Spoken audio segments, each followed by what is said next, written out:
최영우의 시사 포커스 1540. 네, 오늘은 주영석 부국장, 임봉규 행장 두 분 모시고 이야기를 나누고 있습니다.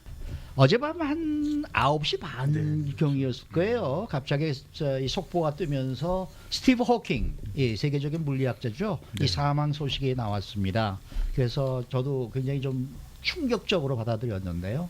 스티브 호킹은 어떤 학자십니까? 정말 우리 시대의 가장 유명한 과학자. 뭐 어떻게 보면 또 가장 뭐 위대하다고 하기에는 뭐 논쟁이 있을 수도 있지만 분명히 뭐 원업 가장 위대한 과학자임에 틀림이 없고 가장 유명한 과학자 그런 인물이라고 할 수 있는데 영국의 이론 물리학자죠. 영국의 이론 물리학자고 케임브리지 대학교의 석좌 교수였습니다.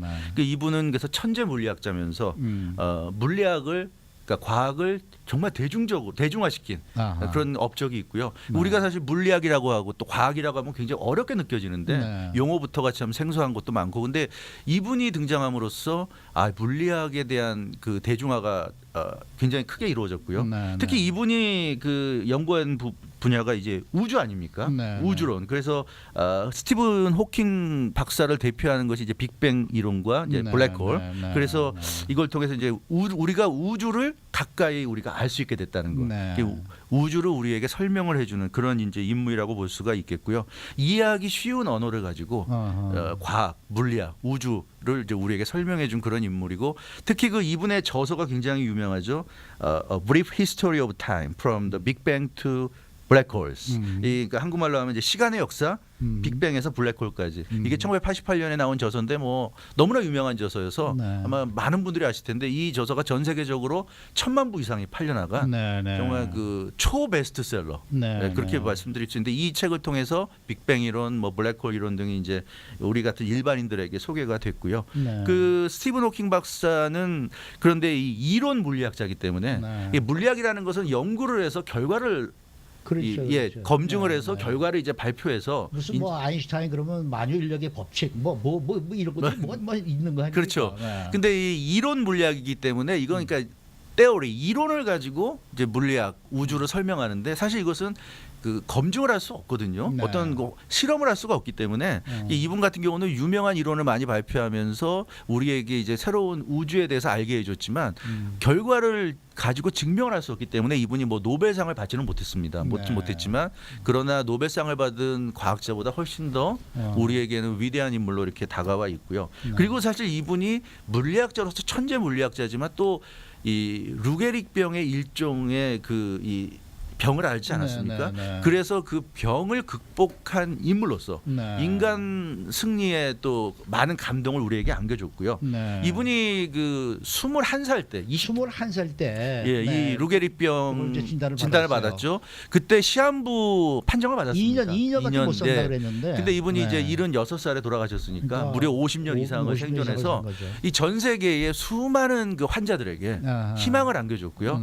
저렇게 정말 어려운 이 고통 속에서도 꿋꿋이 살아가면서 이런 위대한 업적을 남길 수 있다는 거, 그게 어떻게 보면 우리 인류에게 정말 큰 감동을 안겨준 스토리라고 볼 수 있겠고, 이분이 얼마나 이 신체적으로 힘들었냐면 이 진단을 받은 후에 20대 초반 이후에 그 근육이 수축이 되고 위축이 되면서 점점 그 움직일 수 없는 상황이 됐고요. 손가락 두 손가락만 움직일 수 있었기 때문에 그걸 가지고 키보드를 터치한다든가 버튼을 터치하는 식으로 해서 의사소통을 하면서 연구를 하고 그랬는데, 나중에는 그 손가락마저도 굳어졌다고 그러죠. 그래서 손가락도 사용을 못해서 나중에는 얼굴 근육, 이 눈꺼풀을 움직인다거나 자기 그 뺨에 얼굴 근육을 실룩이는 정도를 통해서 의사소통을 했는데, 이제 스티븐 호킹 박사를 위한 이제 그런 것들이 개발이 돼서 뺨을 이렇게 움직이는 거에 따라서 스티븐 호킹 박사가 어떤 의사 표시를 하는지를 알 수 있는 이제 그런 것을 개발해서 그런 식으로 이제 의사소통을 하면서 이런 그 수많은 물리학 이론들을 발표하면서 우리에게 이제 많은 감동을 줬고요. 이제 그런 그 스티븐 박사가 역경을 극복하는 모습이 우리에게는 참 많은 감동을 주지 않았나. 그래서 과학자로서 또 이런 질병을 극복하는 또 인간 승리자로서 참 여러 가지 우리에게 많은 영감을 준 이 시대의 위대한 인물이 사망했다. 그래서 뭐 수많은 전 세계인들이 애도했고요. 네. 이곳 헐리우드에서도 헐리우드 스타들도 애도했고 헐리우드에서도 이 스티븐 호킹 박사를 주제로 한 영화가 2편이나 최근에 만들어졌고요. 한국의 문재인 대통령도 오늘 보니까 스티븐 호킹 박사 이 사망을 애도하는 공식 성명을 발표해서 안타까움을 나타냈고 그래서 정말 이 전 지구촌이 지금 애도하고 있다 이렇게 말씀드릴 수 있을 것 같습니다. 행장님은 호킹 박사에 대해서 어떻게 생각? 어느 말씀 정도나 많이 하셔서 지금 네. 많이 이제 얘기가 일반 저거 하시는 분으로서는 그 정도 이제 이해가 될 거예요. 근데 우리는 조금 이제 사이언스를 한 사람으로서 그럼 스티븐 호킹 박사가 뭐가 다르냐 하는 거죠. 이 양반이 아까 말씀드린 대로 물리학의 일반 물리학이 점점 우주 물리학으로 바뀌었잖아요. 그리고 양자역학이나 이제 물질의 그 파장이냐 파티클이냐 뭐 이런 거로 변하기 시작하는데 거기서 이제 여러 가지 아주 쉽게 설명이 시작된 거죠. 그래갖고 이제 이분이 그 앞에 뉴토니안하고 뉴턴, 아인슈타인은 다음을 잇는 이제 학자라 그러는데 무슨 얘기냐니까 사실 물리학의 일반 이론 물리학의 가장 태두가 뉴턴이에요. 뉴턴의 그 만유인력. 그 만유인력이 뭔지 얘기를 일반인은 모르죠. 간단해요. 물질이 두 개가 있으면 질량이 큰 물질이 있으면 그 두 물질이 서로 이렇게 끓는다 이거죠. 근데 끓이는 인력의 강도는 질량이 큰 거 질량에 비례한다. 그러니까 엄청난 질량이 있으면 물이 끓여 들어간다 이거죠. 거기서 이제 그게 연결돼서 블랙홀이 나온 거예요. 그러니까 블랙홀이 엄청난 질량을 갖고 있으니까 모든 게 끌려 들어간다 이거죠. 끌려 들어간다. 이제 그런 것들이 이제 이론으로 해설했는데 수학적으로 양자역학적으로 다 계산을 해갖고 한 거고. 50년 전에 지금 대학 강의를 듣는 기분입니다. 네, 저희도 뭐 그때까지 아인슈타인 상대성 이런까지는 강의를 듣고 끝났으니까. 그 다음에 이제 아인슈타인 박사인데 아인슈타인 박사는 이제 뭡니까 상대성 이론, 렐러티비티인데. 그거는 시간과 공간을 연결한 거예요. 그러니까 시간을 지나감에 따라 질량이 바뀌게 시간이 바뀜에 따라서 거기는 느끼는 질량이 달라지는 거.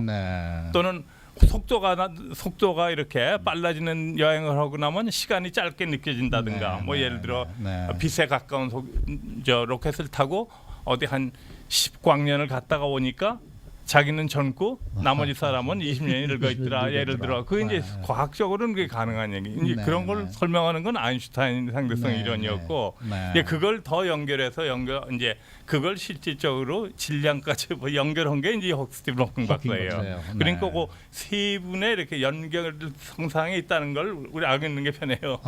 그럼. 그래갖고 이 양반이 결국은 이제 블랙홀 문제 아까 뉴턴이언 질량에 끌린다는 뉴턴 블랙홀 문제. 그다음엔 생성은 빅뱅이었다. 그러니까 빅뱅도 어떤 굉장히 조그만 물질이 하나가 엄청난 질량에 있던 게 터져 나가면서 이제 물질이 다 생기고 그게 다시 그게 또 우주가 다시 더 큰 블랙홀로 끌려 들어간다는 이제 일종의 순환설이죠. 그걸 다 설명한 거니까 이제 이 양반 아까 책 그런 거나 몇 가지 읽어보면 대략은 그렇게 Brief History of Time. 과학에 조금만 생각한 사람은 들어갈 수 있다, 그죠? 자, 행장님 잠시 우리 전화 말씀 듣고 돌아와서 조금 더 이 물리학 강의를 부탁드리겠습니다.